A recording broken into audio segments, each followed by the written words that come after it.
Filipino food, chicken africano.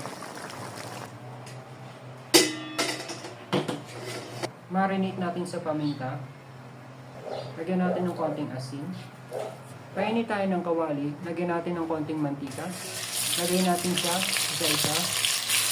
Tingnan natin maging golden brown. Pagkatapos nyan, lagyan natin yung ating mga patatas, carrots, yung ating bell pepper, bawang, sibuyas. Lagyan natin yung ating kamatis. Lagyan natin ng konting tubig. Takpan natin para lumambot. Pag malambot na siya, lagyan natin ng ating tomato paste. Halu-haluin lang natin para lumabas yung kulay niya. Lagyan na natin yung ating natritong manok. Lagyan ng pampalasa. Halu-haluin lang natin ito. Lagyan ng konting tubig. Takpan na natin. Pag malambot na siya, kumulo na siya, lagyan na natin yung ating patatas. Haluin uli natin siya.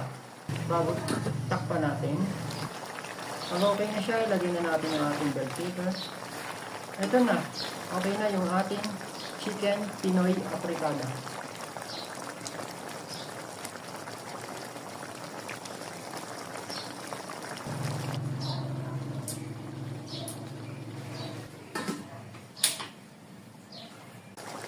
Filipino food, chicken africano.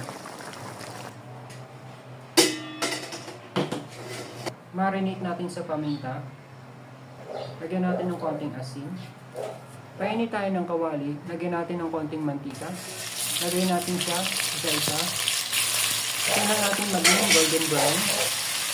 Pagkatapos nyan, lagyan natin yung ating mga patatas, carrots, yung ating bell pepper, bawang, sibuyas. Lagyan natin yung ating kamatis. Lagyan natin ng konting tubig. Takpan natin para lumambot. Pag malambot na siya, lagyan natin ng ating tomato paste. Halu-haluin lang natin para lumabas yung kulay niya. Lagyan na natin yung ating natritong manok. Lagyan ng pampalasa. Halu-haluin lang natin ito.